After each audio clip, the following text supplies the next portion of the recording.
Hey, tonight we step softly into a small, bustling workshop, nestled in the heart of a medieval village, where the clang of hammer on iron blends with the thick scent of smoke and molten metal.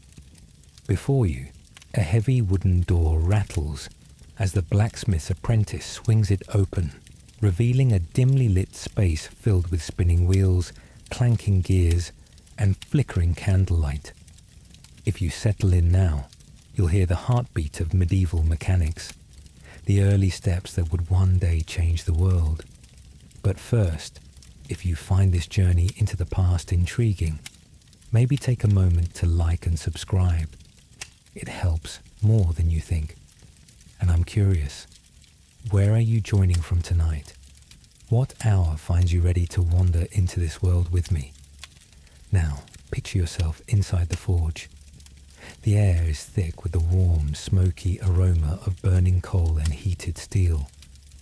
The wooden beams overhead creak softly, dust motes drifting lazily in the golden light. You see a man, a typical medieval mechanic, his hands rough, smeared with grime and small burns, calloused from countless hours of toil. His clothes are simple and patched, a woolen shirt, leather apron stiff with sweat and oil. His face glistens from the heat, a thin sheen of sweat tracing the lines of concentration. He's focused on a small, intricate gear, carefully filing the teeth, shaping it with practiced precision. The rhythmic tapping of his hammer on an anvil echoes through the room, mixing with the occasional hiss of steam from a nearby water wheel, powering some simple device. The workshop is alive, not with magic, but with invention born from necessity. You lean closer, taking in the metallic tang in the air, the faint crackle of burning wood, the distant murmur of the village beyond. This is not just a place of sweat and fire. It is the cradle of early mechanics.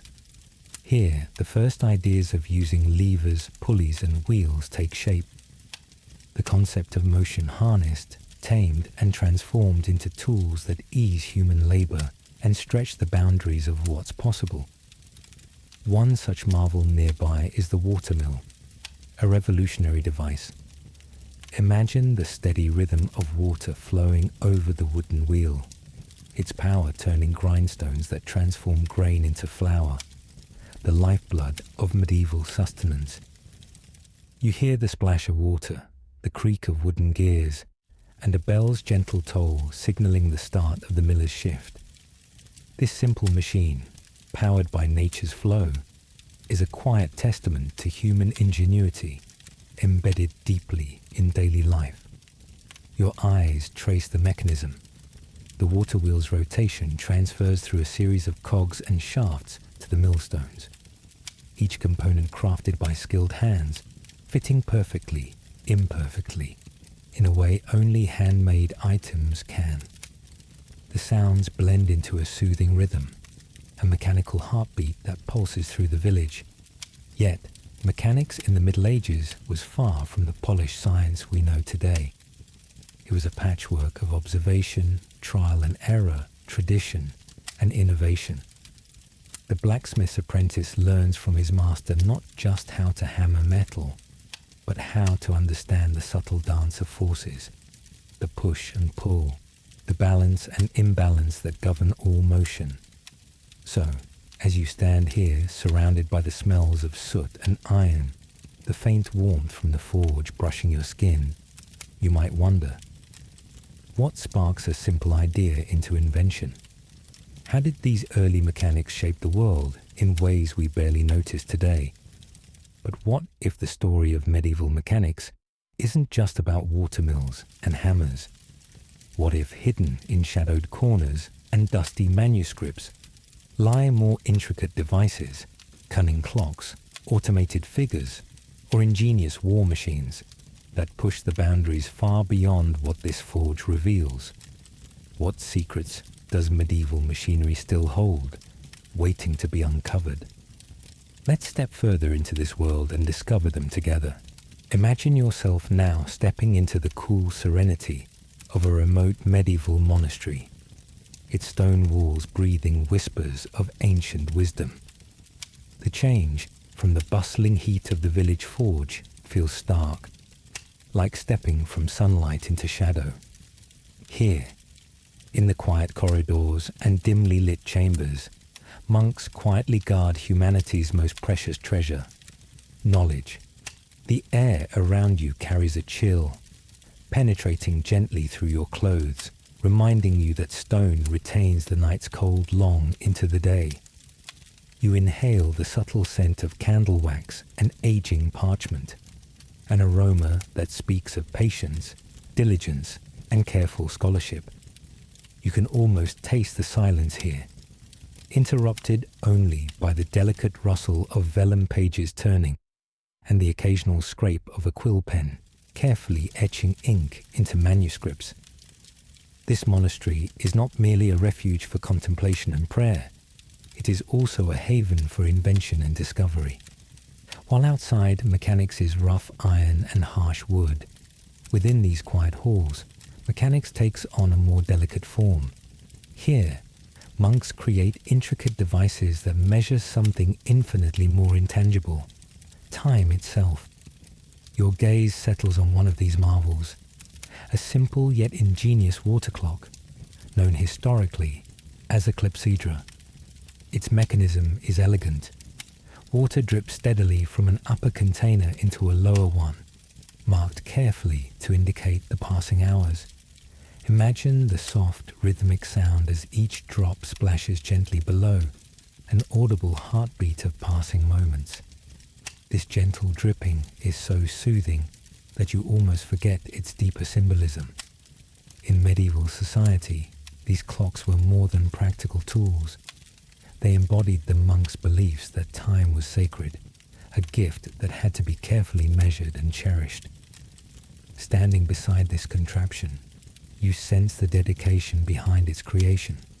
Every groove, every polished surface, every precise marking reflects meticulous craftsmanship and spiritual devotion.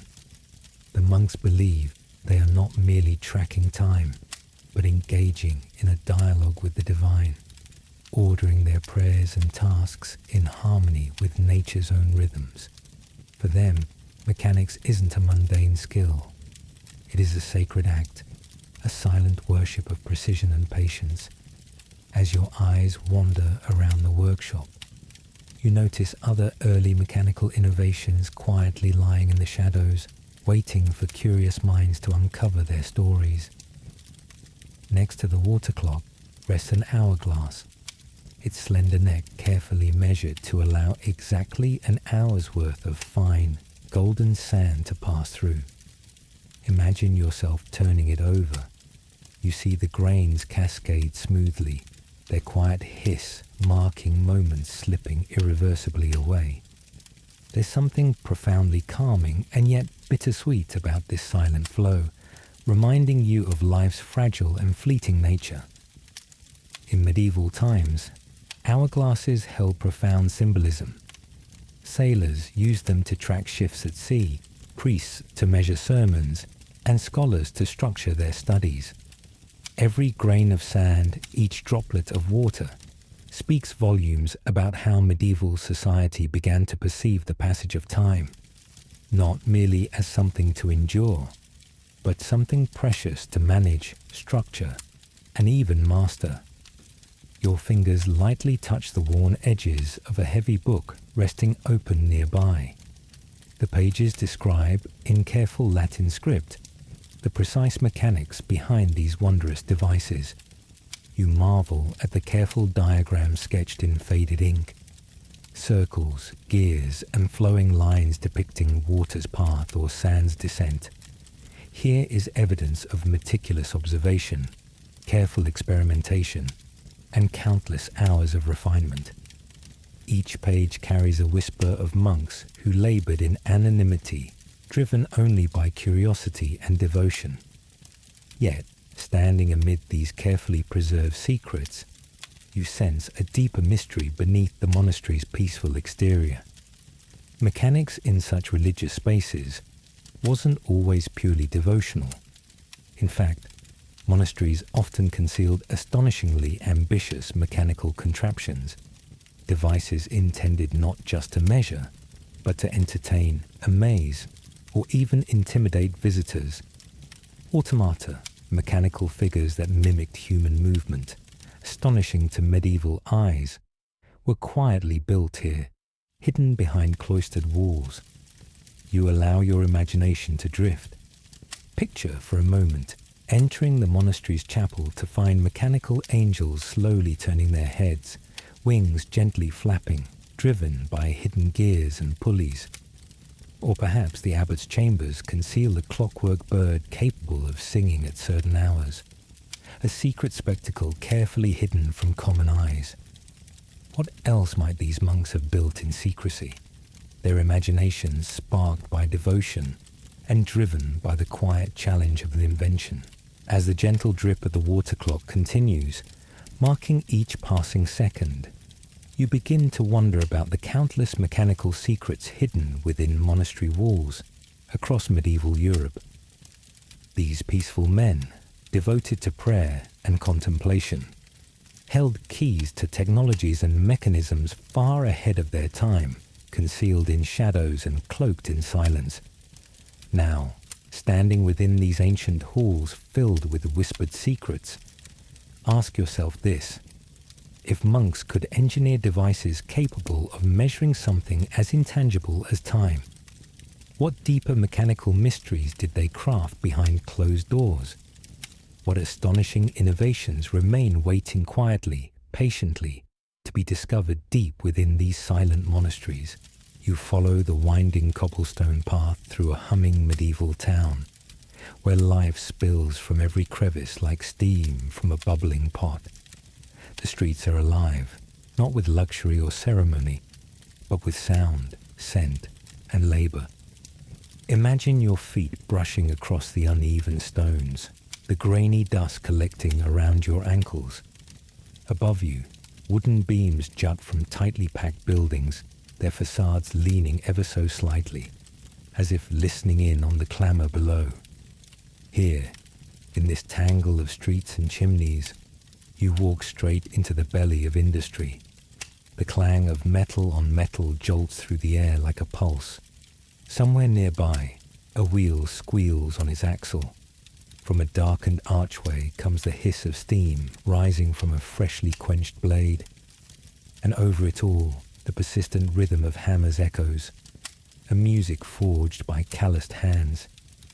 You approach a workshop nestled between a tanner's store and a spice merchant. The mingled scent of boiling resin and cinnamon wafts through the cracked shutters.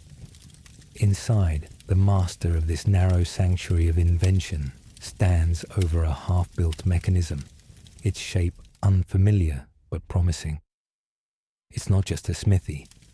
It's a place where ingenuity breathes through sawdust and iron filings. He doesn't look up as you enter, but you can feel his presence fill the room. His tunic is dark with sweat and soot, sleeves rolled high, fingers coated in black grease. You hear the scratch of metal on wood as he adjusts the alignment of a gear no larger than a plum. A single lantern flickers nearby, casting long, trembling shadows across the workbench. Your eyes trace the pieces. A wooden axle, metal brackets, a counterweight carved from stone. It's the skeleton of a lifting mechanism, a simple hoist used to move sacks of grain in and out of storerooms, or perhaps to elevate goods to an upper window.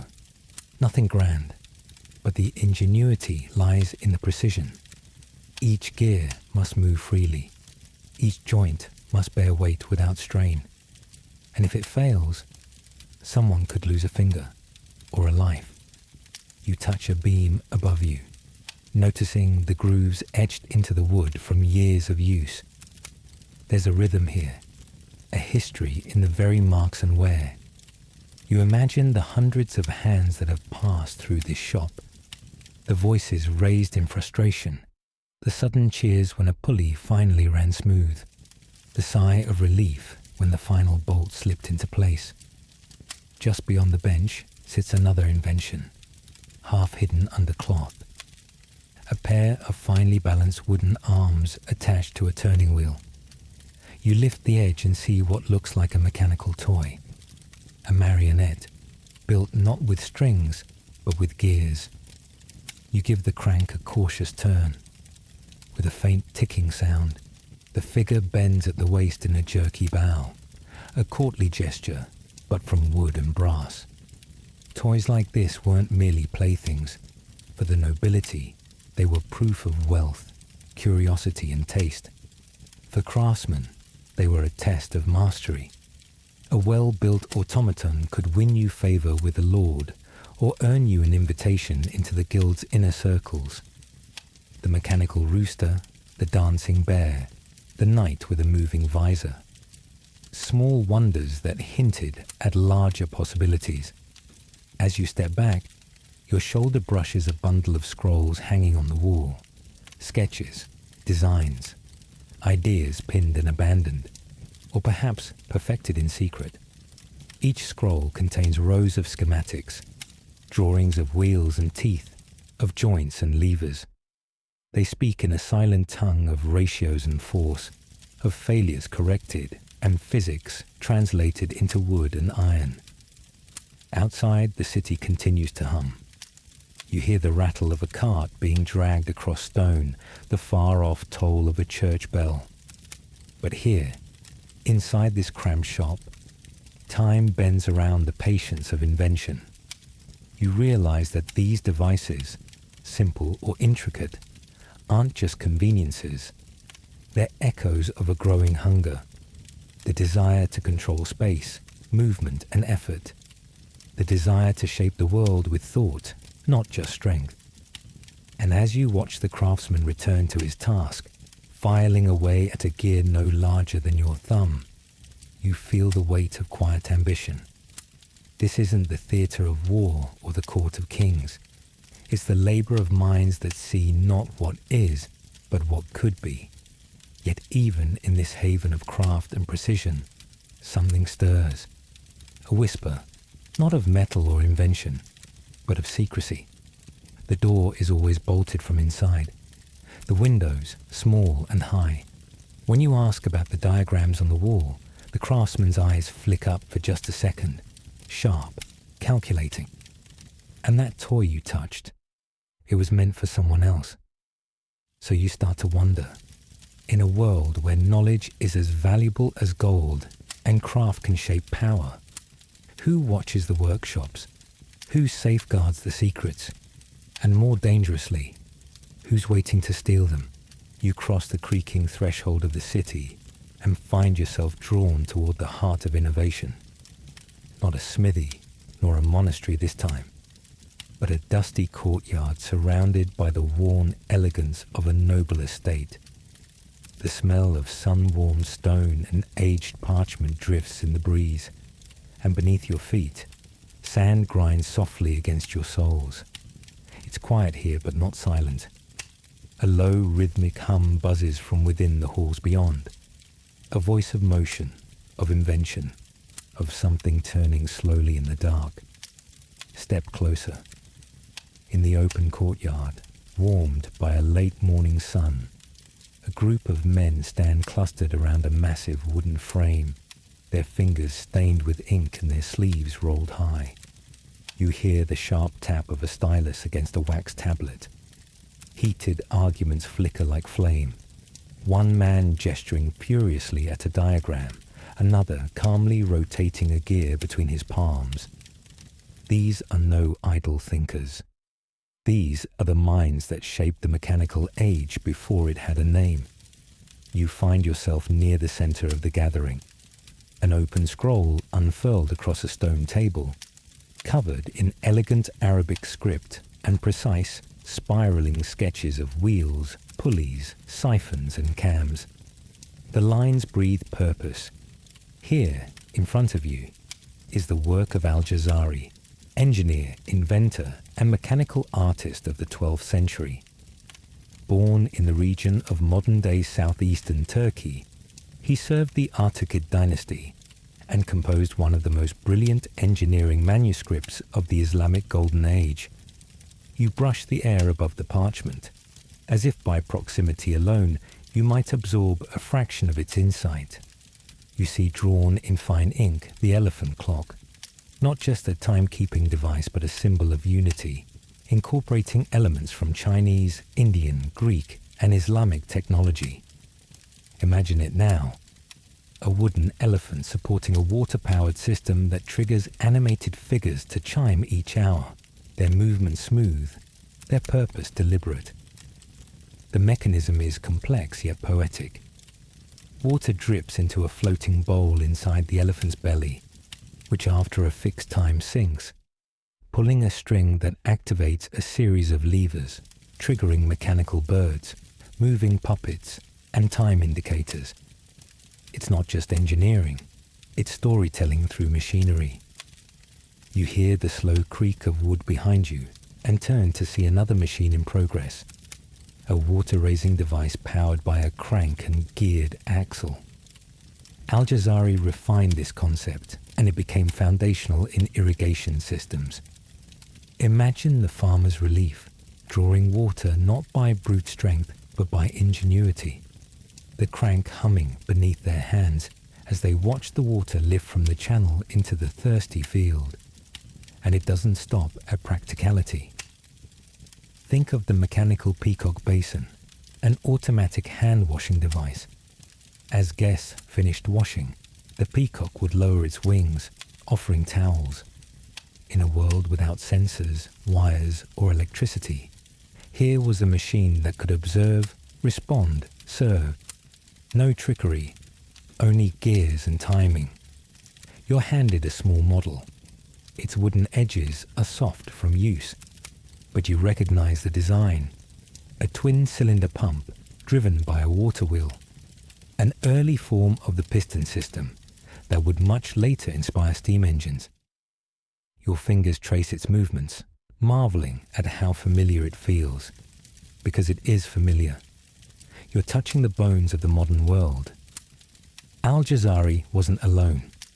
Medieval Islamic scholars, from Baghdad to Cordoba, translated and expanded upon Greek and Roman texts.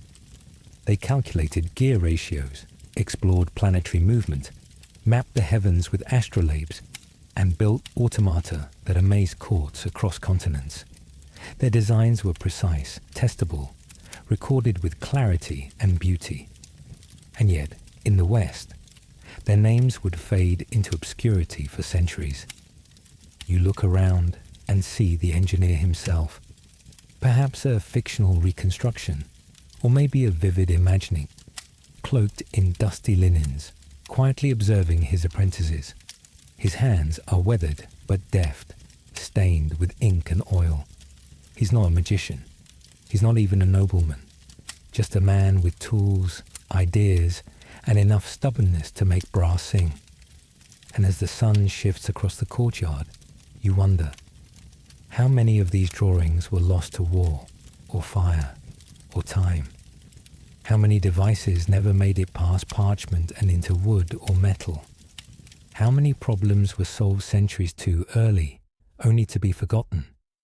Because if one man in the 12th century could build machines that told time, moved on their own, and made life easier, without electricity, without mass production, how many more wonders might lie hidden in the margins of crumbling manuscripts, sealed inside forgotten libraries, or buried beneath sand and soot?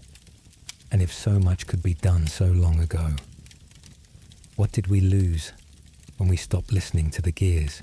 You step through the narrow archway into the inner courtyard of a stone fortress, and the first thing you notice is how the air shifts. It's heavier here, cooler, drier, and laced with a faint metallic tang. The world feels muffled inside these walls, like the outside sounds have been swallowed whole by the cold mass of the castle itself. Your boots grind over gravel and broken straw, and somewhere above, a raven caws, briefly shattering the stillness. Now imagine this. The year is 1272. The stone beneath your feet was laid a century ago, and every crack in it has felt the weight of boots just like yours. Soldiers, masons, engineers. You pause near a row of stacked beams and crates, the sharp scent of pitch and iron filings drifting into your nose. Not far from you, a pair of men haul a chain through a metal ring embedded in the wall. They grunt with the effort. One of them glances at you, sweat shining on his brow, lips pressed into a grim line. Welcome to the mechanics' quarter of the keep. Not for tinkerers or dreamers, but for those whose inventions mean the difference between life and siege. Turn slightly and raise your eyes. There, above the gatehouse, you see it, the raised platform where a portcullis, an iron lattice of deadly teeth, hangs by thick ropes. The ropes loop through a system of wooden wheels, counterweights, and locking levers. You step closer, squinting into the gloom of the mechanism's chamber, and hear the soft creak as the wind nudges one rope. Even when idle, these machines seem alive. Your fingers brush the edge of the crank housing. The wood is worn smooth, saturated with oil and age. This is no toy. It's a tension system where one misstep can cost an arm, or worse. Yet it's breathtaking in its clarity. A pulley redirects force, a ratchet locks it in place, and the counterweight ensures the whole gate can be lifted or dropped in seconds. But these are merely the static defenses. The real fascination waits in the war yard. Follow the winding corridor past the chapel and the cold armory, and you'll find a strange array of constructs. Long timber arms balanced on pivoting beams, ropes wound tight like coiled snakes, counterweights ready to fall, and at the center, like some primitive idol, the trebuchet. You walk a slow circle around it, your boots crunching over gravel. The throwing arm towers above you, its tip worn from years of impact. This is no ordinary slingshot. It's a feat of calibrated violence. Trebuchets relied on mathematical precision. The weight of the counterbalance, the length of the sling, the angle of the launch. Every variable affected the trajectory, the power, the outcome. Too tight, and the projectile nosedives. Too loose, and it sails harmlessly past. The mechanism, when engaged, is eerily silent at first. Just the shifting of wooden beams, the squeal of rope under tension. Then, release. A low thrum like a giant drum. The counterweight falls. The arm arcs upward. The sling opens mid-flight, and a 200-pound stone soars across the field like a curse hurled by the gods. You imagine yourself at the receiving end of one of these, not even seeing the stone, just hearing the sound, and then the silence right before impact. Castles feared these machines more than armies, but the brilliance doesn't stop there. You pass a pile of mangonel arms, shorter siege engines that function like giant crossbows, twisted with sinew or hair for tension. Their trigger mechanisms are deceptively elegant, a single lever locked by a paw released by a pin. Simple parts, complex outcomes. And look over there, against the far wall. A demonstration device sits half assembled.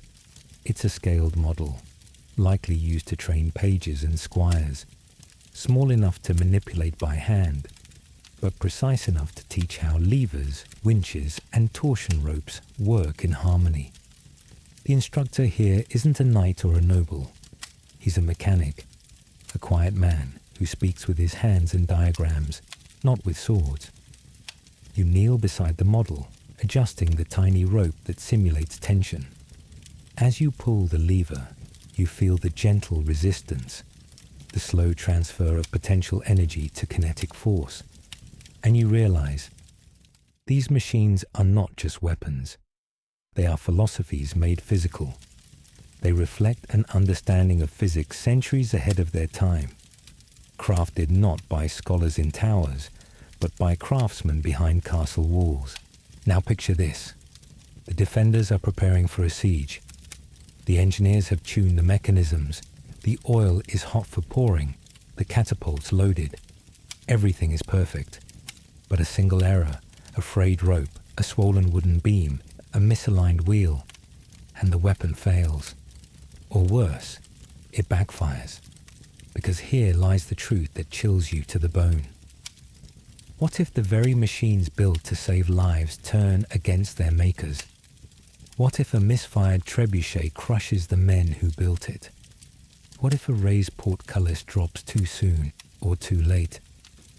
So now you wonder, if medieval mechanics could fail their masters at the moment of greatest need, what happens when the castle trusts them too much? So you've just left the fortress, its cold, echoing corridors, the smell of rust and stone. And now, the world around you tilts. You blink as sunlight hits your face, and the scent of the sea rushes into your nostrils like a waking spell. You are in a port town now. Not a quiet one, not one for strolling. This city buzzes. A cacophony of bartering voices, squawking gulls, creaking wood, and bells fills the air like a song with no melody, only motion. The salt is thick in your lungs. Your hands instinctively wipe at your clothes, though the moisture clings all the same. Somewhere behind you, a barrow tips, spilling cabbages onto wet stone, while a sailor curses in a dialect you don't quite recognize. But what draws your attention, what holds it, in fact, is not the chaos. It's the rhythm beneath the chaos, the systems, the machines. Picture yourself weaving between merchants under stretched awnings, their fabrics striped and fading, dyed in ochre and seaweed green. You pass crates stamped with unfamiliar coats of arms, barrels bound with iron bands, and ropes thicker than your wrist trailing like tails from every direction. As you turn down a narrow dockside lane, you stop in front of a towering structure, a wooden crane, swaying gently as if breathing. This is no abstract sculpture. It's a treadwheel crane, a brilliant yet brutal device powered by human feet. Yes, human. Imagine an enormous hamster wheel, large enough to fit 2 grown men, walking in synchronized steps to lift a barrel that weighs more than a horse. As they move, the wheel turns a shaft, the shaft turns a drum, and the rope coils tighter, hoisting the cargo upward inch by heavy inch. You watch, almost hypnotized, as 2 porters climb inside the wheel. There's a creak, then a lurch. The gears click, the ropes groan. A shipment of wine from Gascony rises from a docked vessel below. You smell it faintly even from here. Sweet, musty, the kind of smell that stays on your tongue after you've left. At the top, another man unlocks the pulley, and the barrel swings gently to the side, guided down by a counterweight system, like something out of a cathedral tower. Step back for a moment. This isn't a show. This is how commerce breathes. Without these cranes, cargo lies idle. Without mechanisms to measure, to lift, to balance, trade doesn't just slow, it dies. Turn now, past the cranes, to the merchant's square, where a massive iron scale dominates the center. One pan holds polished stones, local currency. The other, sacks of nutmeg and cinnamon from distant shores. The scale rocks slightly. The scribe records the result with a long quill, its feather flicking like a lazy cat's tail. You feel the tension here, not just mechanical, but human. Fair weight means fair payment. A faulty counterweight. That's not an error. That's fraud. These scales are masterpieces of equilibrium. Early versions used suspended balance beams and fulcrum pivots, evolving slowly from Roman principles. Each weight is checked, marked and registered. To cheat them is to risk reputation, wealth, or worse. Exile from the merchant guild. You walk further and see more machines. Water-pulled buckets lifting fresh catch from lower docks. Lever-driven presses extracting oil from cartloads of olives. Every few steps there's another mechanism. Some so humble, you almost miss them. wooden screws for wine casks, spindled rods turning sailcloth, angled gutters draining rainwater from warehouse roofs. It hits you slowly. This city isn't using mechanics. It is mechanics. A living network of wooden limbs, ropes, axles and gears, all orchestrated by the invisible conductor of commerce. The closer you look, the more elegant it becomes. A crane is not just a machine, it is an extension of trust. A scale is not just a tool, it is a contract. These devices form the skeleton of trade, and that skeleton is old. Port cities like Lübeck, Genoa, and Bruges were already bustling with this mechanical life by the late 13th century.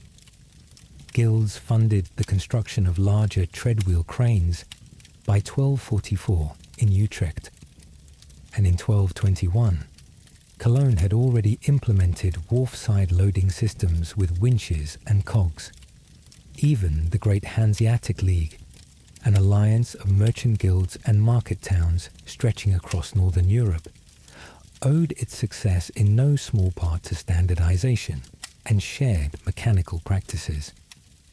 The rise of logistics wasn't just about ships and maps. It was about pulleys and pressure. And you, standing in the middle of this hive, begin to understand something deeper. When mechanics leave the forge and the monastery and enter the market, they evolve. They become less about craft and more about strategy. They shift from passion to profit. So now you ask yourself, if merchants embraced mechanical innovation not for beauty or even function, but for advantage, how far were they willing to push the limits? What if mechanics became a weapon of competition? You step into the hushed stone corridor of a city's heart, its Ratshaus or town hall, where power doesn't shout but ticks, rhythmically, just above your head. The scent here is cool and ancient. Wax-polished wood, lime plaster, and parchment. Behind you, the noise of the market fades like a closing curtain. Ahead, something different waits. Not trade, not invention, but order. Measured, metered, mechanical order. Your boots echo softly across the floor as you enter the great chamber. Eyes lift, not toward the mayor's bench or the hanging banners, but higher, toward a wooden balcony above, and the machine mounted into the wall behind it. A massive clock face, its hands wrought in black iron, ticks in slow, deliberate steps. A gear shifts, a hammer swings, and then, clang, the bell tolls the hour. You feel it first in your chest. A deep sound, like a breath drawn in stone. The vibrations press into your ribs, gentle but firm, like a reminder. You live by this now. Imagine what it meant to hear that sound for the first time. Not on a personal sundial or a church bell summoned by a monk, but from a machine. A timekeeper that did not sleep, did not eat, did not pray. Just ticked, relentlessly, publicly. The first of these mechanical clocks appeared in European cities in the late 13th to early 14th centuries. One of the earliest recorded was installed in Milan in 1335, followed by Padua, Strasbourg, Rouen, and Salisbury. Before that, there had been water clocks and candle timers, even sophisticated mechanisms in monasteries, as you've seen. But this was different. You climb the stairs now, each creak timed to the rhythm in your ears, and enter the narrow space behind the clock face. The room is dim, lit only by shafts of light filtering through the numbers etched into the glass. Around you, the mechanism breathes. Gears turn, cams slide, weights descend slowly on thick ropes. The entire structure is held in balance by a medieval escapement mechanism, a device that releases energy in controlled bursts, giving the clock its steady beat. Your fingers trail along the iron frame. It's rough and cold. Somewhere in the shadows, a second hammer clicks into position, preparing for the quarter hour.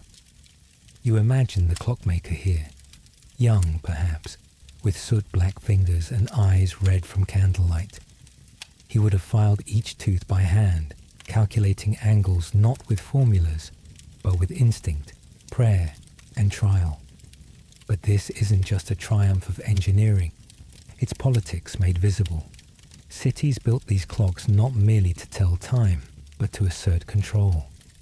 Once the bells rang out over the rooftops, no one could pretend not to know when the gates closed, when taxes were due, when curfew began.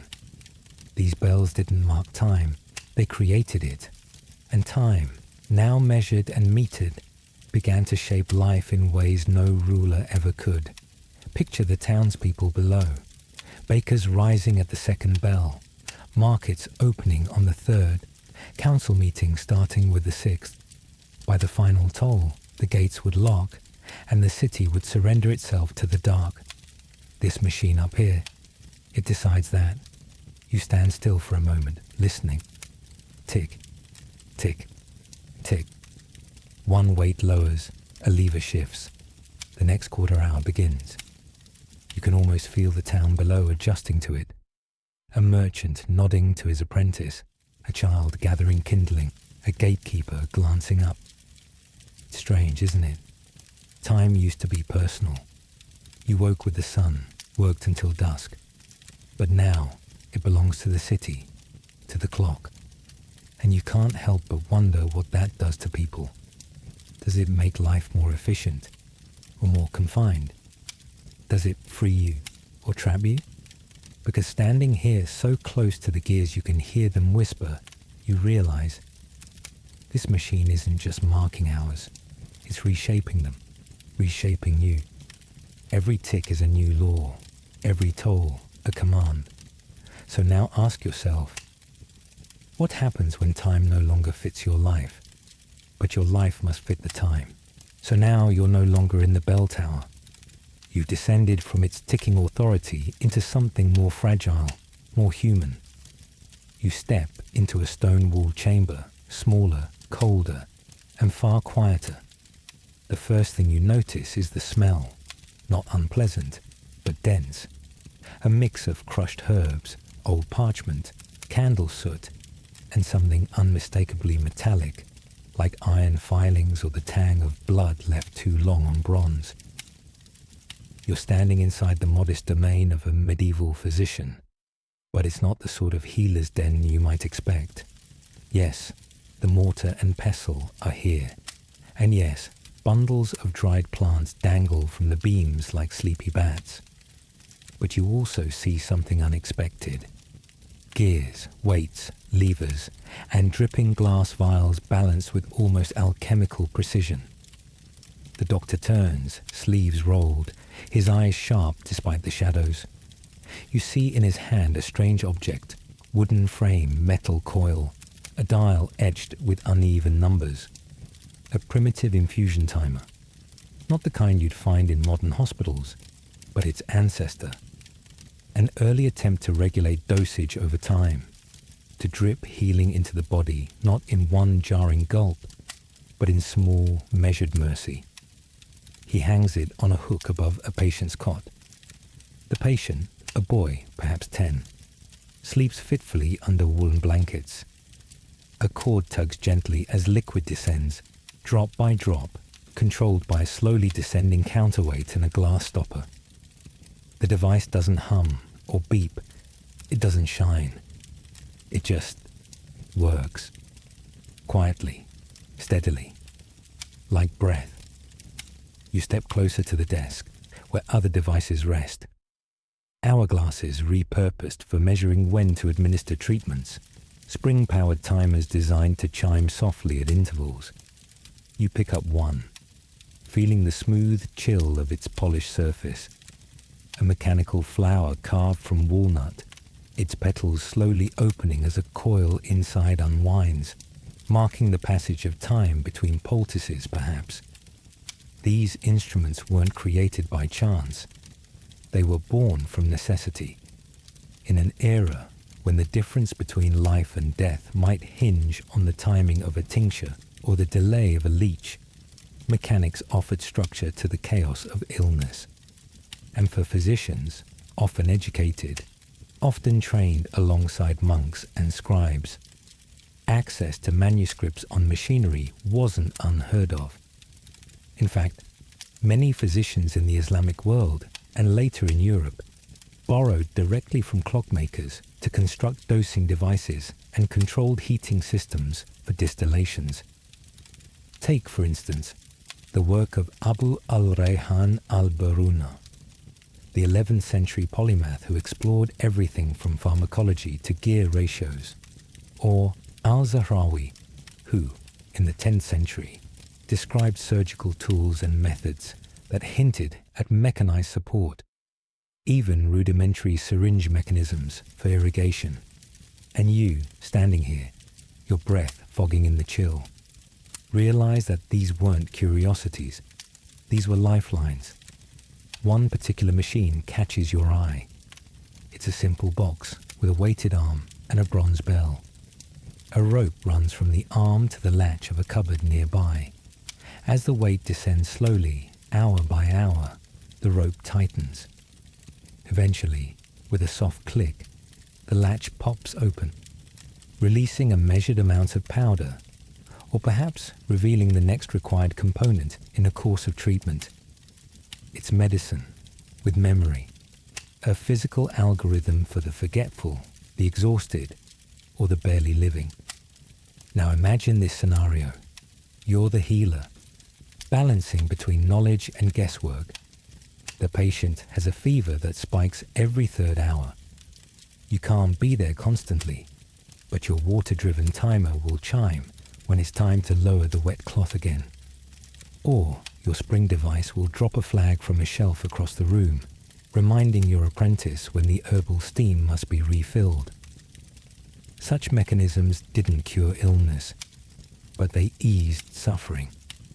They gave the healer an extra pair of hands, gave the patient a rhythm to cling to, and yet not all saw them kindly. In some regions, mechanical tools were met with suspicion. Anything that moved without touch, that counted without thought, raised uneasy questions. Were these devices divine gifts, or were they interfering with the natural order of life and death? What happens when a wheel dares to schedule a soul?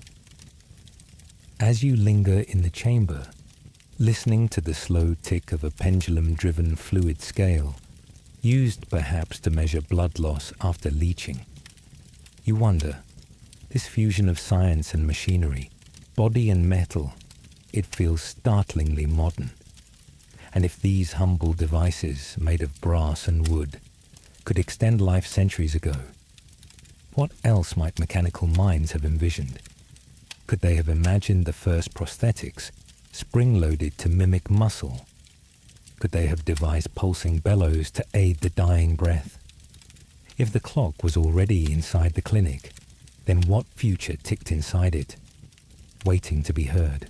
You stand in near darkness now, your fingertips grazing the edge of a polished wooden table. The air is cool, not damp, like a cellar, but still and dry, like a space that's been sealed off from the outside world. A single candle flickers somewhere to your left, its flame casting long shadows across shelves lined with scrolls, parchment, and strange copper devices. This is no forge, no workshop, and certainly no physician's chamber. This is a room of questions. And overhead, suspended in a delicate dance of brass and string, spins the universe. Well, not the real one, of course, but a model of it. An orrery, to be precise. A mechanical representation of the known celestial system, where planets glide in gentle circles around a shining brass sun.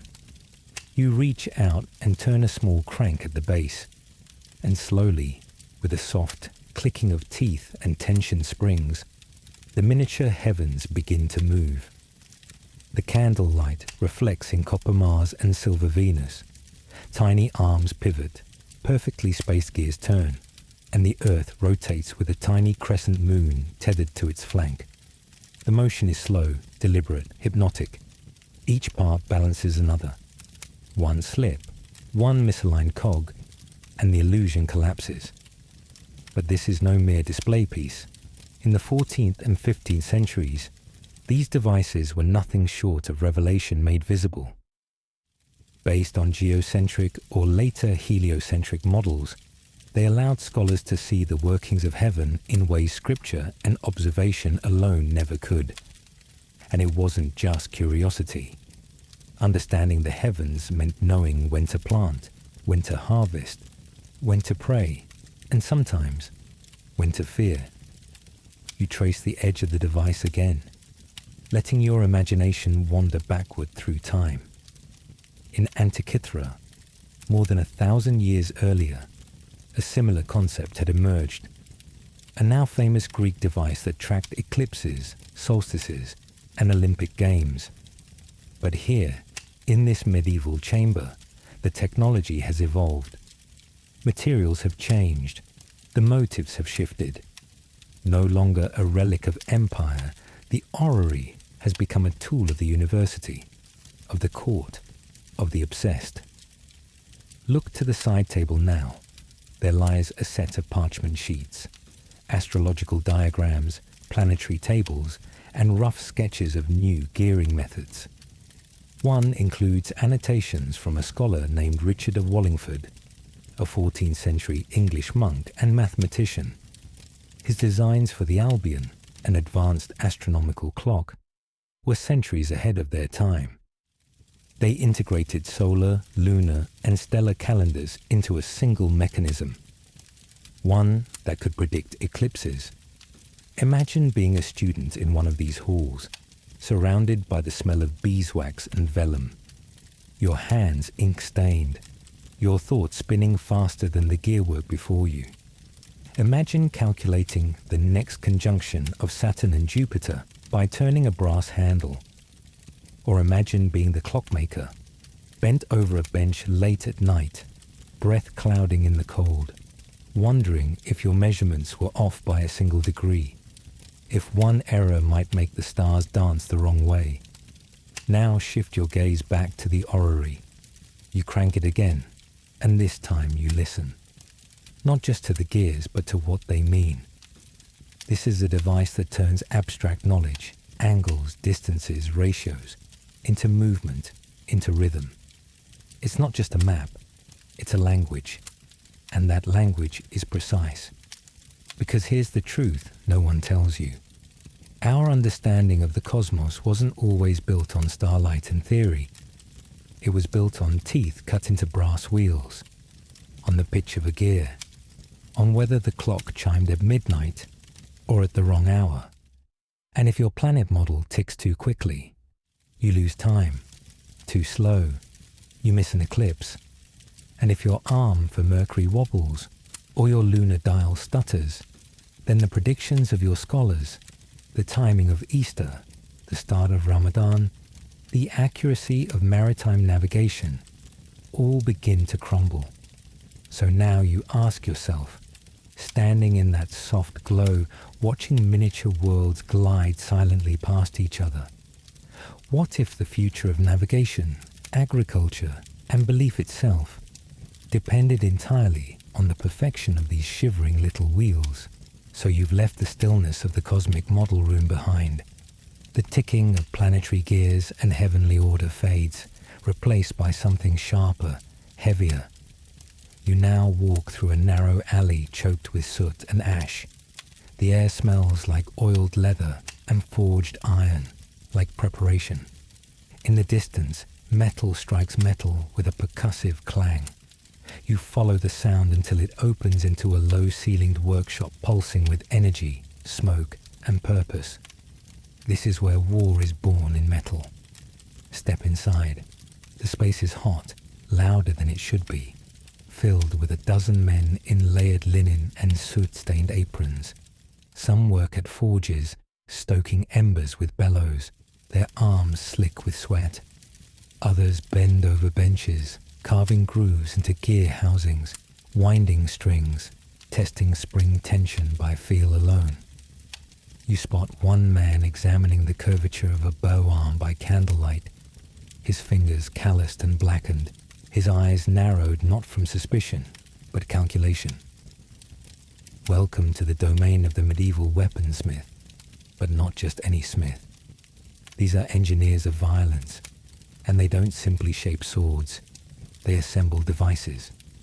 You walk past racks of finished arbalètes, early crossbows with levers, pulleys, and winding mechanisms. One in particular catches your eye. It's fitted with a goat's foot lever, a folding device that multiplies your strength through geometry. Imagine having to pull a steel bow with 100 kilograms of force.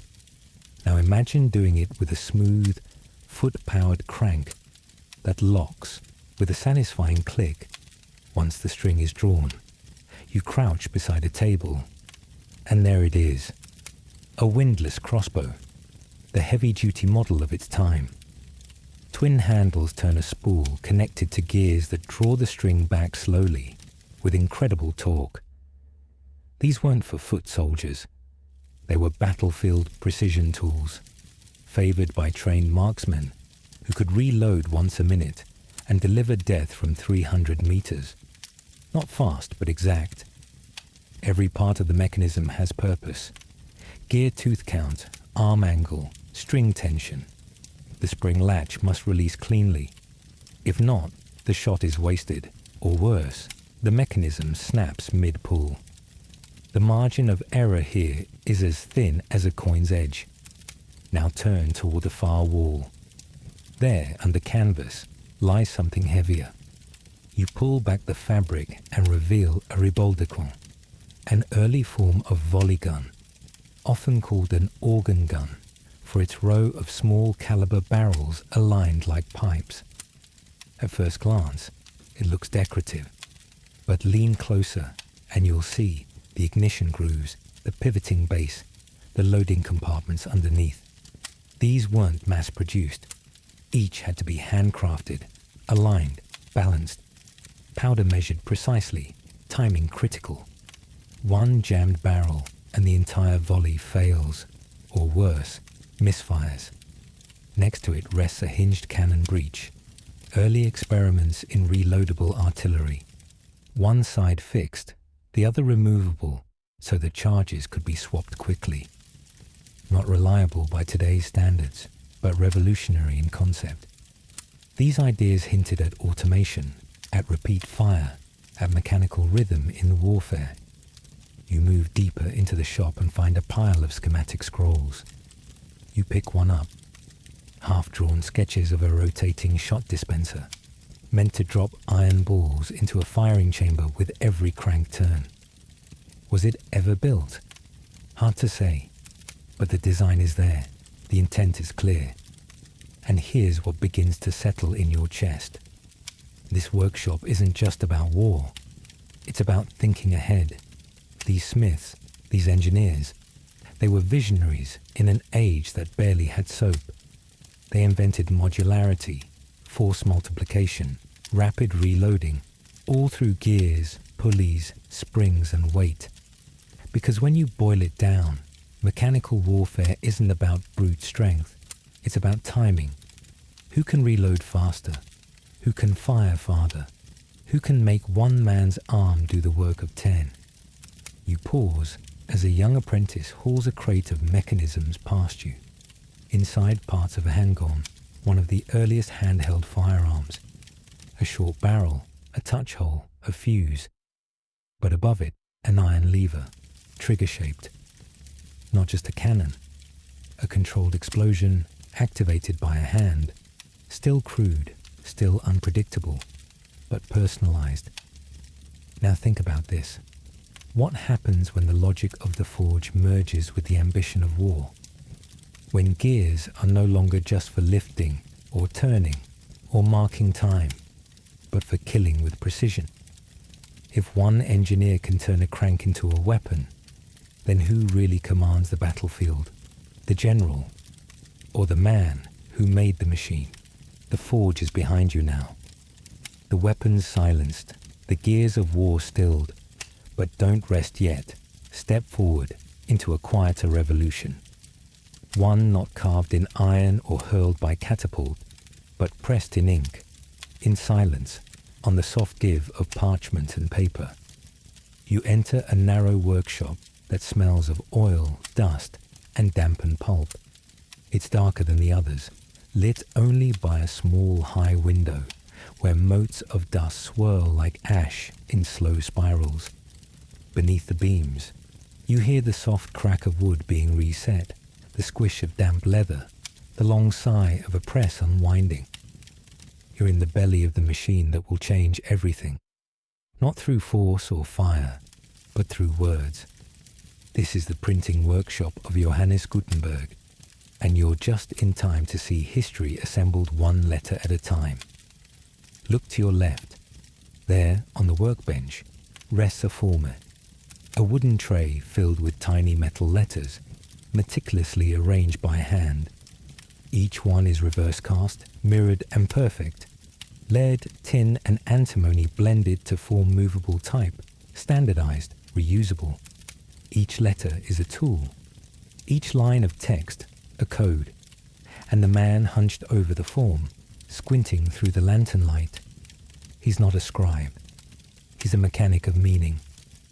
Your fingers twitch as you reach out to feel the edges of the type blocks. Cold, sharp, and so uniform, it's eerie. In an age when every letter used to be written by hand, when copying a book could take a monk 10 years. This neat grid of mirrored glyphs feels like a whisper from the future. Now glance toward the center of the room. There it stands. The press. It looks like a squat, heavy table made of oak and iron, with a thick wooden platen suspended above a flat bed. The screw mechanism, adapted from wine presses and linen printers, allows for immense pressure with surprisingly little effort. You watch as the apprentice places the inked form into the press bed, lays a sheet of vellum atop it, and rolls it gently under the platen.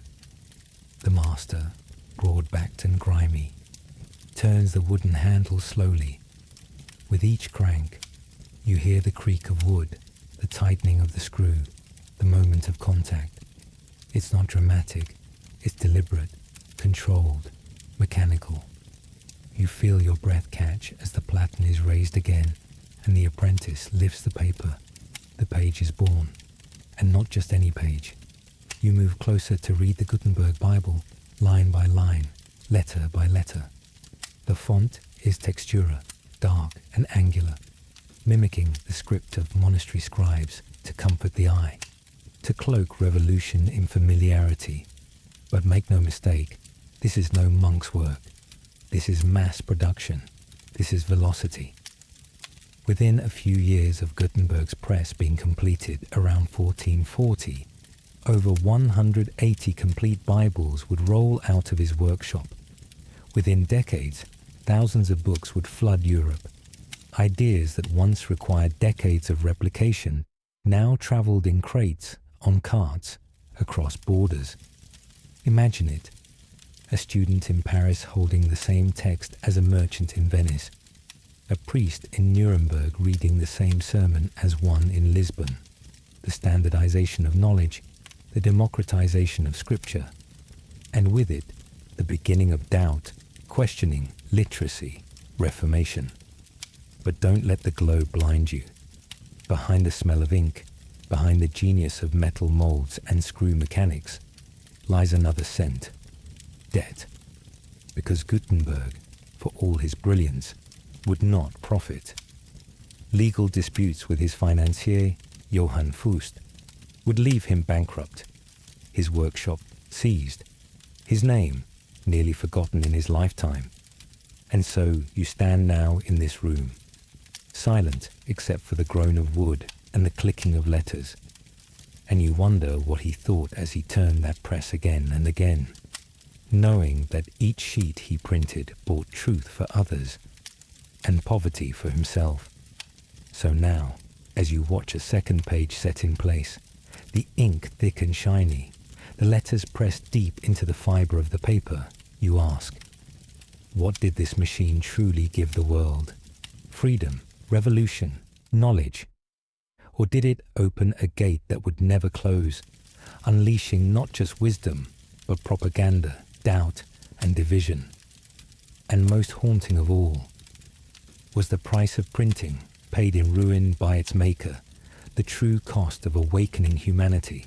So you've stepped out of the printing press workshop, still hearing the ghostly echo of Gutenberg's screw turning and the wet kiss of ink on paper. But this time, the world doesn't smell of pulp and melted lead. It smells of chalk, lamp oil, and ideas. You're no longer in the workshop of one man. You're in a hall of learning, of debate, calculation, and frustration. Imagine this: a vaulted room of stone and echoing footsteps. The walls are marked by centuries of scribbled equations and sun-faded diagrams. Above you, arches cradle the ceiling like outstretched arms holding up knowledge itself. And before you, under the dim yellow flicker of tallow lamps, is the earliest form of an engineering lecture. A man in a long woolen robe stands at the head of the room, chalk dust clinging to his fingers. His beard is grey, but his movement sharp. He circles a slate board, rough and uneven, where geometric shapes and Latin notations collide in ordered chaos. Behind him is a table covered with compasses, weighted plumb lines, a lever arm scale, and, most strikingly, a miniature wooden model of a bridge. The bridge, in parts, lies half assembled, on purpose. You're in the 14th century University of Bologna, or perhaps Paris, or maybe Padua, because by this point in history, the great universities of Europe have begun to do something radical. Not just use machines, but teach them. Your fingers trail along the edge of a student's bench, etched with impatient initials, ink spots, and the unmistakable gouge of a bored apprentice's blade. Beside it lies a leather satchel, open to reveal a codex of mechanical principles. No printing here, each diagram painstakingly drawn by hand. A pulley system, a gear train, a schematic of a water-lifting Archimedean screw. The master claps once, firm, abrupt. A student rises. He's young, flushed, clutching a carved pointer and gesturing toward the diagram. He speaks of ratios, of fulcrum placement, of stress over stone. But the master interrupts. He moves to the model and pulls, hard, on one side. The entire construction sags, fails. You feel it too, the tension in the room. This isn't humiliation, it's proof that in mechanics, the world doesn't bend to theory. It obeys only balance. You move along the back wall now, passing scrolls pinned in wooden frames. One shows an annotated breakdown of a treadwheel crane, just like the one you saw in the harbour. Another, a plan for a canal lock system. Yet another is filled with calculations for force vectors, written in Latin, but universal in logic. The men here argue in whispers, not out of fear, but tradition. Ideas are powerful, and to claim them too loudly is to risk being wrong too publicly. You hear one murmuring about Jordanus de Nemours, the 13th century scholar whose work on mechanics predates the Renaissance, but lays out principles of weight and motion with mathematical clarity. Another cites Villard de Honnecourt, whose 13th century sketchbook includes diagrams for lifting devices and perpetual motion wheels. But here's what strikes you. None of this is rote. No one recites blindly. Instead, they touch the devices. They lift weights, wind cords, observe. They fail and fail again.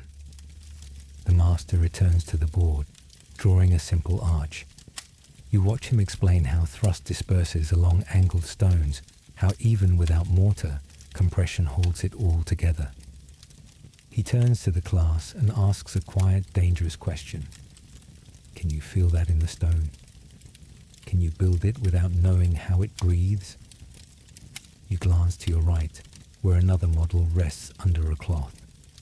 a camshaft system, primitive but familiar, the kind that will eventually animate fountains, mills and clocks. Right now, it's a problem for these students to solve, and the tension between the scrolls and the wood, between the numbers and the nails, hangs heavy in the room. Because this is the core truth you begin to understand. You can teach a formula, but can you teach the moment a mechanism moves, the moment it feels right under your hand? So as the bell in the courtyard rings softly, marking another hour in the day of study, you begin to ask, can mechanics be passed down like language? Or must it be lived, felt, understood not with the mind alone, but with the calloused, ink-stained hands of failure and craft? You've left the university's echoing halls of chalk and inquiry. The debates are still ringing faintly in your ears about talk, tension, and theoretical truth. But now they're fading under something much livelier. You're climbing wide marble steps. The light is warmer here, softer. Gold dances on every polished surface. And when you reach the top, you're not in a workshop or a schoolroom or a battlefield. You're in a hall of luxury where mechanics don't lift weights or print pages. They lift eyebrows. Picture this, a noble's banquet chamber. Tapestries cascade down the walls, embroidered with hunting scenes and celestial maps. Candles hang in chandeliers, their wax dripping in slow rivulets into the mouths of silver dragons. Music lilts from a harpsichord in the corner, except it's not being played by human hands. You freeze. The performer is a wooden figure barely waist high, dressed in satin, with eyes made of polished jet and fingers carved with uncanny delicacy. Its tiny wrists bend, striking the keys with a rhythm both eerie and perfect. There's no deception here, no puppet master behind the curtain, just gears, coiled springs, and artistry. This is an automaton, a mechanical marvel designed not to work, nor to fight, nor to measure, but to entertain. You move closer, the sound of clinking goblets and aristocratic laughter swelling behind you. The automaton sits atop a pedestal of inlaid wood, its base hiding a spring-driven engine. A crank extends from one side, and a page, perhaps no older than 12, is tasked with winding it between songs. You hear the faint tick of the escapement as the device moves, its face painted with a half-smile that never changes. Across the room, you spot another, a small mechanical lion. Its golden mane, made from twisted wire, parades in circles across a silver tray. With each rotation, it roars, well, as best a lion can roar through the fluted whistle hidden in its chest cavity. The guests applaud. One woman gasps in delight. A gentleman offers her a rose folded from paper. The lion completes its loop, bows, and stops. These aren't idle novelties. They're status, mechanics as a form of power. You cross toward a third display. This one's more intricate. A glass box houses a miniature garden, where metal birds flap their wings and peck at invisible seeds. A dancer twirls slowly beside them, arms lifted, skirt spinning with momentum from a central rotating drum beneath the floor.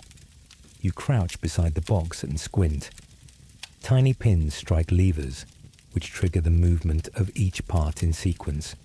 It's a music box but layered with motion. Theatre in brass. You overhear two nobles discussing its maker. A craftsman from Nuremberg, perhaps. Or maybe Rouen, one whose name is passed between courts like an incantation. To own one of his pieces is to declare silently that you are among the elite who bend not just gold, but ingenious hands to your pleasure. And yet, step back from the luxury for a moment. Listen carefully. These devices, they remember. They move in precise ways again and again, exactly as designed. Memory exists in the shape of their cams, in the order of their gears. Is that not a kind of intelligence, however primitive? What if the noble who watches the mechanical dancer isn't just marveling at beauty, but at control? What if these machines, dressed in velvet and framed in silver, are proof that man can simulate life? You glance again at the harpsichord player, still tapping away, not missing a note, not blinking, not sweating, no complaint, no fatigue, just execution, perfect, predictable. And now you wonder, were these marvels made only for laughter, for whispers and winks across a candlelit table?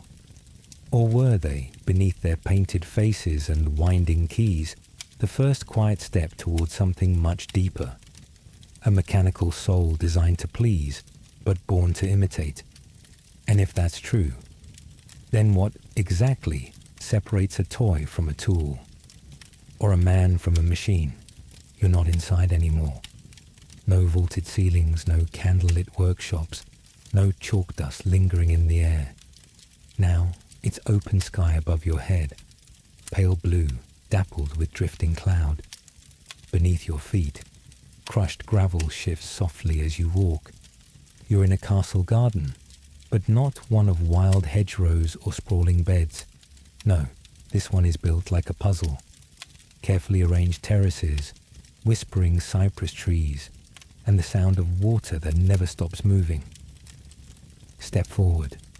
The sunlight glints off a silver stream as it snakes through polished stone channels. You follow it, boots crunching, and slowly realize something. This water isn't wandering freely. It's being directed. It climbs upward when it shouldn't. It pulses in rhythm. It leaps from basin to basin without a human hand in sight. You crouch near one marble basin, listening. There, hidden just beneath the rim, is the breathy hiss of a valve releasing pressure, followed by the gentle groan of a rising plunger. Moments later, a bronze bird perched on the edge of the fountain lets out a hollow chirp, tilts its head, and spits a perfect arc of water across the surface. You're not dreaming. This is hydraulic magic crafted centuries ago. The garden you walk through may belong to a palace in Islamic Spain, perhaps Al-Andalus, or even a wealthy Ottoman court, where water was more than survival. It was status, it was serenity, and most importantly, it was art in motion. Walk farther and you come upon a shaded alcove, its walls tiled in cool mosaics. In the center, a water clock. It looks simple. A tall glass container slowly fills as water trickles from a reservoir above. Inside, a copper float rises, pulling a string looped over a pulley. At the other end of the string, a carved figure leans forward with a gentle nod. When the hour arrives, he strikes a small bell hanging on the arch above him just once and resets. Nothing digital, no ticking gears. Just gravity, pressure, and time made visible. These clocks, known as clepsydras, date back to ancient Greece and Egypt, but by the medieval Islamic Golden Age, engineers like Al-Jazari brought them to astonishing complexity. Some featured automated figures, musical cues, or rotating dials marked with zodiac symbols. Al-Jazari's designs, documented in his 1206 manuscript, The Book of Knowledge of Ingenious Mechanical Devices, included elephant-shaped water clocks, where gravity and siphons told time with theatrical flair. Now imagine yourself walking behind the walls, into the mechanism's heart. You lift a stone panel and find a narrow chute feeding water into a cylinder. A carefully placed float rises inside, while cam-driven arms reset valves at just the right interval. Each drop is calibrated, each moment measured. No one touches it, no one adjusts. It simply flows, and yet, within that flow, precision reigns. You rise, brushing dust from your hands. Across the garden, laughter erupts. A group of noble guests watch as a mechanical lion, driven by hidden aqueduct pressure, rises from behind a hedge and sprays a perfect arc into the air, soaking an unsuspecting servant to polite applause. These fountains aren't just for cooling off. They're displays of mastery. To own such a system meant more than wealth. It meant command over nature itself. You weren't just rich. You were an alchemist of physics, a curator of liquid choreography. And still, something deeper bubbles beneath the surface. What is it about these devices that draws the gaze so tightly? Why do people stop to watch a droplet fall, or a carved eagle spray mist at noon? Because somewhere inside us, there's a quiet wonder that says, this shouldn't be possible. Stone shouldn't move. Water shouldn't rise. Time shouldn't drip. One measured pulse at a time. You walk past a palm-shaped basin where water cascades from level to level in silence. You wonder how many generations sat here before you, watching it happen, not questioning how, but why it feels like it matters. And now you ask, were these fountains and clocks simply toys for the elite? Or were they something more? Did these mechanisms stir the imagination not just with beauty, but by whispering something dangerous? That nature, too, could be engineered. That the world itself might be rewritten with pressure, balance, and a little copper pipe. You stand ankle deep in soil, warm, crumbly, freshly turned. The wind carries the dry, peppery scent of cut hay, mixed with the faint sweetness of cow dung and sweat. You're not in a palace now, nor a garden of gurgling fountains. You're in the real engine room of the medieval world, a peasant's field, stretched wide under a pale morning sky. The sun has barely crested the horizon, but already the air shivers with labor. Somewhere behind you, the rasp of a whetstone slides over steel. To your left, a horse shifts its weight with a soft grunt, shaking its harness. Ahead, dragging a long furrow through the earth, is the plow, not just a tool, but a machine of survival. Step closer. The man guiding it wears thick wool wrapped to the waist, and a tunic stained with years of toil. His hands are calloused, fingers curved around the wooden handles as though the plow were an extension of his own arms. But what he's guiding isn't just a stick in the dirt. It's a wheeled heavy plow, reinforced with iron blades, a moldboard, and a rudimentary system of adjustable levers. An innovation that transformed agriculture across Europe between the 9th and 12th centuries. Before this, in the light soils of the Mediterranean, a simple scratch plow had been enough. But the dense, sticky earths of northern Europe laughed at that. They required force, depth, precision. And that's where this beauty came in. The plowshare cuts into the soil, sharp and unforgiving. Just behind it, the coulter blade slices vertically, loosening the ground. Then comes the moldboard, a twisted curve of wood and iron that flips the earth neatly to the side. The process doesn't just break the soil, it turns it, aerates it, prepares it for seeds, and cuts weeds in one graceful roll of motion. Behind every line carved in the field is the rhythm of centuries of innovation. Now crouch. Watch how the wheel placement, often misunderstood by those who've never felt the handlebuck, allows smoother guidance and depth control. And notice the wooden lever, lashed to the side. The farmer uses it to adjust the angle of the blade mid-furrow, reacting to rocks, roots, or dry patches. It's crude, yes, but mechanical intuition is baked into every joint, and it wasn't just the plough. Cast your eyes toward the edge of the field. There, beside a haystack, stands a flail and a reaper's cradle. More simple machines. But walk a bit farther, and you'll find a horse-drawn seed drill, rare for this time, but real in some regions. It drops seeds at measured intervals using a rotating cylinder. No more hand casting, no more waste. Just uniform spacing, and a hope with math behind it. Now close your eyes for a moment. Imagine the difference between bending over a frozen patch of dirt, chipping at it with a crooked stick, and walking behind a plough that digs, turns, and resets with every step. Imagine the weight lifted, not from your back, but from your winter table. Because mechanics in agriculture didn't just spare labor, they increased yield, they reduced loss, they lengthened seasons. They freed children from carrying seed and let them learn letters instead. They changed time itself, not through clocks, but through rhythms of harvest. But not everyone welcomed these changes. Some feared that new tools would strip men of their strength, or worse, make them lazy. Others believed the old ways, passed down from fathers and grandfathers, were blessed by the saints, and anything else reeked of pride. In some villages, farmers sabotaged each other's ploughs or refused to share innovations for fear of losing divine favor. And yet, the soil listened only to steel.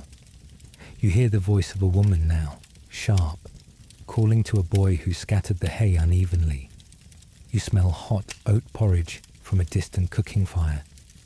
You feel the iron chill of the plough's blade as it passes you once more. And with it comes a question, one you weren't expecting. If this simple device could double yield, halve labor, and rewrite the shape of the countryside, what else might mechanics do for a man who's always been told his only tools were his hands and his hope? The fields are behind you now, the soil drying in the furrows, the ploughs left leaning against stone walls, their blades cooled and resting. Dust still clings to your boots, but the air has changed. It's sharper now, touched by chimney smoke and wet stone. You follow cobbled streets between timbered buildings, past bakeries exhaling warmth, past market stalls where fish scales glint and children shriek. And then you hear it. Dong. A single note, deep as the riverbed and slow as thought. It cuts through the bustle like a knife through cloth. You stop walking. So does everyone else. A cart halts. A beggar lowers his bowl. A horse shifts its hooves. Dong. Another tone rises, slightly higher, then lower again. Dong. You follow the sound to the center of town, where the crowd now stands facing the same direction, heads tilted upward. There, atop the clock tower, twin hammers strike a great bell. They're not swung by human hands. They move in rhythm, measured, exact. Mechanical fists of time. And just beneath the belfry, something shifts. A tiny wooden door pops open. From within it springs a painted bird, no larger than your fist. Its wings spread, and its beak parts. You expect a gentle coo, perhaps a chirp. But no, what you hear is shrill, clear, unmistakable. Cuckoo. Laughter bubbles through the square. A few people clap. A child squeals and points. The mechanical bird rocks forward again. Cuckoo. And then, just as quickly, it vanishes. The door snaps shut. The moment passes. People resume their steps. But not you. Because what just happened wasn't magic. It was design. This is the world of striking clocks, born from the marriage of astronomy, mathematics, and mechanical obsession. The kind of device that doesn't just measure time, it announces it, demands attention, organizes society by its voice. The earliest of these marvels date back to the 14th century Italy and Germany, where clockmakers began building public timepieces not only with rotating dials, but automated sound. These were not small clocks for private study. These were monuments meant to tower, echo, and regulate. Clocks with striking mechanisms used barrel cams, weighted drums, and gear cascades to trigger hammers at exact intervals. Some, like the famous astronomical clock in Strasbourg, were so complex they included planetary movements, saintly processions, and even death itself, in the form of a skeleton that rang a bell for each passing hour. And then came the cuckoo. The first mechanical cuckoo clocks appeared in the Black Forest of Germany in the 17th century, a rustic counterpart to the Gothic marvels of the cities. Using bellows, whistles, and cams, these clocks turned the abstract concept of passing time into something charming, palpable. You walk closer to the base of the tower, running your fingers along the stone. Beneath the ringing bell, you find an old inscription, Tempus Fugit, Memento Mori, time flies, remember death. Suddenly, that cheery bird seems more complex, because striking clocks weren't just tools of timekeeping, they were reminders. They rang out for the butcher to open his stall, for the monks to begin their chants, for the night watch to lock the gates, for a mother to weep over the hour of her child's birth, or her husband's death. Time before the clock was personal, subjective. It lived in the belly and the bones. You woke with the sun, slept with the moon. But once bells rang out over rooftops, time became shared, owned even, by the city, the state, the church. And with each chime came something unspoken. You no longer controlled the rhythm of your day. You followed the machine. But here's a thought that pricks like a needle.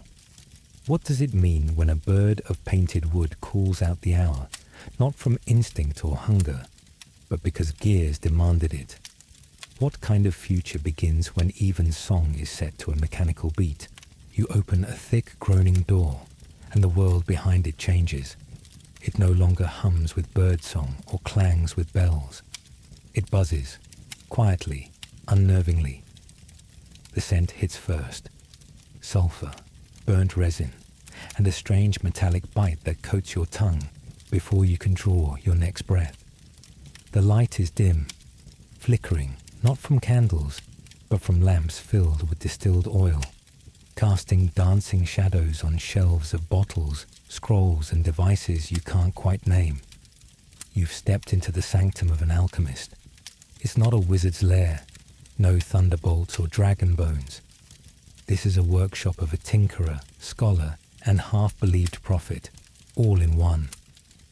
On the table before you, copper coils snake like vines, glass spheres hum faintly, and at the center of it all is a rotating brass armillary, spinning slowly, whispering secrets of motion, balance, and fire. This is not superstition. This is mechanics disguised as magic. The alchemist's tools are precise. You lean in and spot a perpetual distiller, built with layered copper chambers and pressure valves. Steam from a boiling vessel rises, cools, condenses, and flows back in on itself. Nearby, an automated hour drip system measures time in perfect droplets, one every 60 seconds, used to time chemical reactions, not ceremonies. In the corner, a rotating tumbler made of oak and chain creaks gently, turning a paste of powdered lead and mercury. Its weight is regulated by a weighted crank.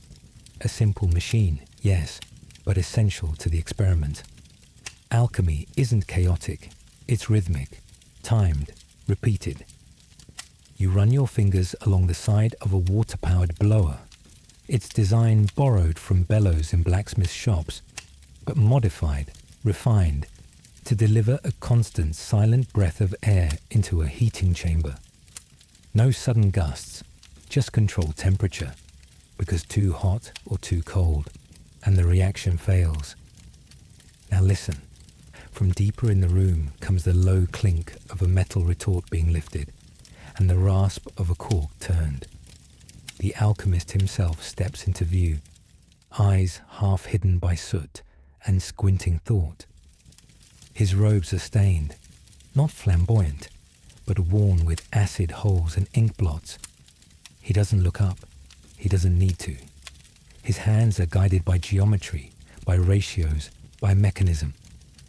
You trace your eyes across the nearby shelf. It's not just books on plants and stars. It's mechanical treatises, works of Hero of Alexandria describing pneumatics and hydraulics, manuscripts by Al-Jazari detailing camshafts, water clocks, and automated doors. Next to them, alchemy journals of the Islamic world, where distillation, crystallization, and filtration were not just mystical but mechanical procedures. It becomes clear, alchemy isn't about spells, it's about systems, pulleys, valves, pressure regulators, all to manipulate heat, air, metal, and liquid with obsessive accuracy. Each contraption is designed not just to produce a reaction, but to reproduce it again and again, until the elusive truth reveals itself. You approach a sealed cabinet. Inside it, gears tick faintly. A sealed glass crucible sits on a miniature rotating rack, turning once every 5 minutes.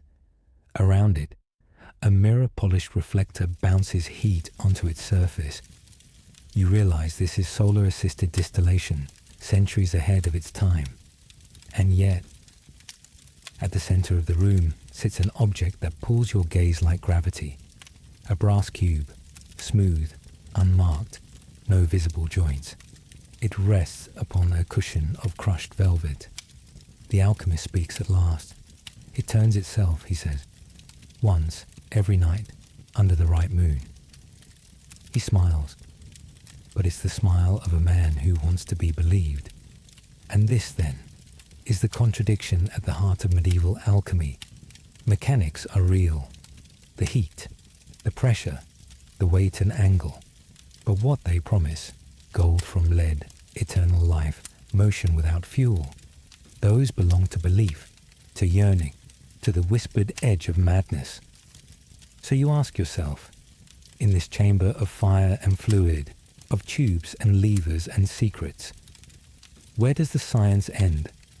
And where does the dream begin?